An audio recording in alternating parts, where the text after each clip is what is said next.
students on this platform BioSo on, and today we are going to analyze about the phylum Chordata. Phylum Chordata, it has certain characteristics which is noticeable. First characteristics is that it should have dorsal solid notochord, and second is presence of pharyngeal gill slits, third is presence of dorsal hollow nerve cord, and fourth is post anal tail. So किसी भी chordate में अगर आप जैसे chordate में ये जो चार फीचर है ये बिल्कुल ज़रूर से होना ही चाहिए. इसमें ये नोटोकॉर्ड है, तो नोटोकॉर्ड एक रॉड लाइक स्ट्रक्चर है. इस डायग्राम में ये चीज़ काफ़ी क्लियरली आप देख पाओगे कि ये एक रॉड लाइक स्ट्रक्चर है. इसमें जो येलो कलर का दिया हुआ है ये तो आपको ये है nerve cord, dorsal hollow nerve cord. Dorsal hollow nerve cord ये भी एक करेक्टरिस्टिक फीचर होगा किसी भी कॉर्डेट के में पाया जाता है. ये जो डायग्राम है ये एक हाइपोथेटिकल एम्ब्रायो, किसी भी कॉर्डेट का हाइपोथेटिकल एम्ब्रायो जो है ये बनाया गया है जिसमें ये सारे फीचर्स जो है कॉर्डेट्स पोसेस करते हैं. तो ये डॉर्सल हॉलो नर्व कॉर्ड ये एक्चुअली नर्वस टिश्यू यानी कि CNS central nervous system brain को वो डेवलप करेगा. और इसके नीचे ये जो नोटोकॉर्ड है, नोटोकॉर्ड एक रॉड लाइक स्ट्रक्चर है जो बॉडी में जो है इस तरह से, और ये क्या करेगा, ये बॉड लाइक एक सपोर्टिंग स्ट्रक्चर है. मसल्स से आकर के जो है अटैच होते हैं. और कुछ एक ऑर्गेनिज्म में ये नोटोकॉर्ड सर्टेन लाइफ टाइम तक जो है लाइफ के सर्टेन स्टेजेस तक ही जो है कन्फाइंड रहता है, और कुछ एक ऑर्गेनिज्म में ये पूरी तरह से पूरी लाइफ पर ऑर्गन ये जो है रहता है. और certain organisms like human being और सर्टेन मैमल्स में ये कम्प्लीटली कन्वर्ट हो जाता है बैकबोन में. तो ये एक रॉड लाइक स्ट्रक्चर जो नोटोकॉर्ड आप देख रहे हो ये बैकबोन में कन्वर्ट हो जाएगा ह्यूमन बीइंग में. इसको वर्टिब्रल कॉलम कहते हैं. ये जो है एक सपोर्ट देता है ना, मसल्स वगैरह इससे अटैच होते हैं, बोन से अटैच होते हैं. तो ये एक सपोर्टिंग स्ट्रक्चर है, बैकबोन यही बनाने वाला है.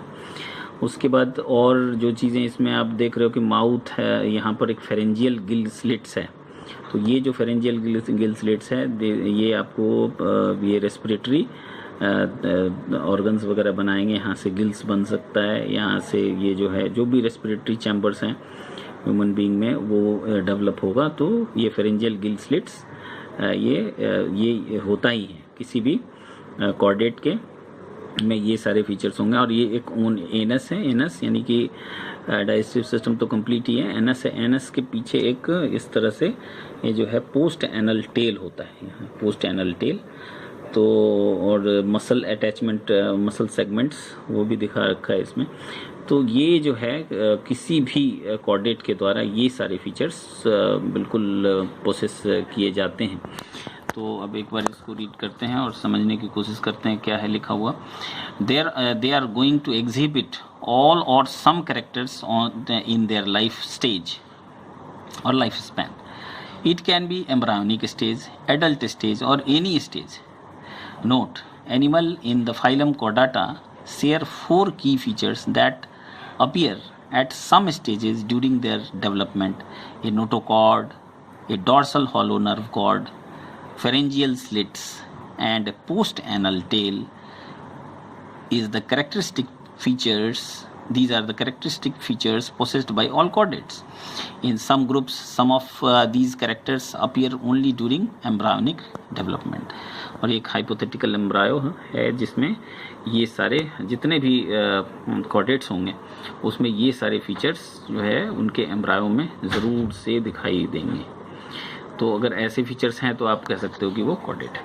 अब चलते हैं कॉर्डेट की डिवीज़न की तरफ. कॉर्डेट को कैसे जो है क्लासीफाई किया गया है ताकि जो है हम बेटर वे में इसकी स्टडी कर पाएँ. तो यहाँ आप देख रहे हैं कि फाइलम Chordata है, इसको 3 सब फाइलम में डिवाइड कर दिया गया है. पहला सब फाइलम है यूरोकॉर्डाटा. यूरोकॉर्डाटा में क्या लिखा है कि notochord is present but only it is confined to the tail region. Adults do not have tail. They do not have notochord in adult stage. मतलब ये जो नोटोकॉर्ड है वो टेल रीजन में ही जाकर के कन्फाइंड है, रिस्ट्रिक्टेड है। और ये आपको ये वाला सब फाइलम इसका नाम आएगा यूरोकॉर्डाटा। और एग्जांपल में देख लेते हैं। तो एग्जांपल में हर्डमानिया है, यूरोकॉर्डाटा और सिफेलोकॉर्डाटा टुगेदर नोन एज प्रोटोकॉर्डाटा, और इसी को एक रैनियाटा भी कहते हैं। और इसके बाद जो है वो सिफेलोकॉर्डाटा सेकंड सब फाइलम है। और इस सिफेलोकॉर्डाटा में in this notochord runs from anterior to posterior and it remains throughout the life of an organism. Example is Amphioxus. इसमें देखो, इसमें क्या कह रहा है कि नोटोकॉर्ड तो है, नोटोकॉर्ड, और ये एंटीरियर से पोस्टीरियर तक पूरी जो है बॉडी में फैला हुआ है, और ये पूरे लाइफ में it remains through out the life of an organism. Example हो जाएगा एम्फियोक्सस। फिर यहाँ पर थर्ड जो सब फाइलम है कॉर्डाटा का, ये है नोटोकॉर्ड, और इसमें ये वर्टिब्राटा है, थर्ड वाला वर्टिब्राटा है। और वर्टिब्राटा में जो इसकी कुछ कैरेक्टरिस्टिक फीचर है उसको देखें। Notochord is replaced by vertebral column. Vertebrata is also known as craniata because the brain box is present. अब यहाँ वर्टिब्राटा को आगे जो है वो कैसे डिवाइड किया है, तो divided on the basis of the presence of jaw की प्रेजेंस और एब्सेंस के आधार पे इसको जो है आगे जो है क्लासिफाई किया। तो अगर इसमें जॉ है तो उसको दो भाग में बांटा है। पहला है एग्नैथोस्टोमाटा।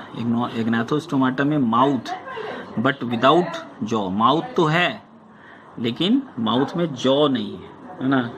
और इसमें केवल एक क्लास है साइक्लोस्टोमा, जिसका एग्जांपल हो जाएगा आपको पेट्रोमाइजोन।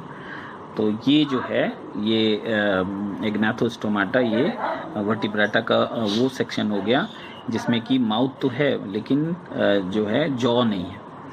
और इसमें सेकंड जो है वो डिवीजन में आएगा जिनैथोस्टोमाटा, इसमें प्रॉपर जॉ है। और ये फर्दर डिवाइडेड है दो भाग में। इसमें एक है आ जाता है पाइसेस जिसमें फीसेस वगैरह को पढ़ेंगे, और सेकंड है टेट्रापोडा यानी कि 4 पाँव वाले। पाइसेस को फर्दर क्लासिफाई करते हैं दो भाग।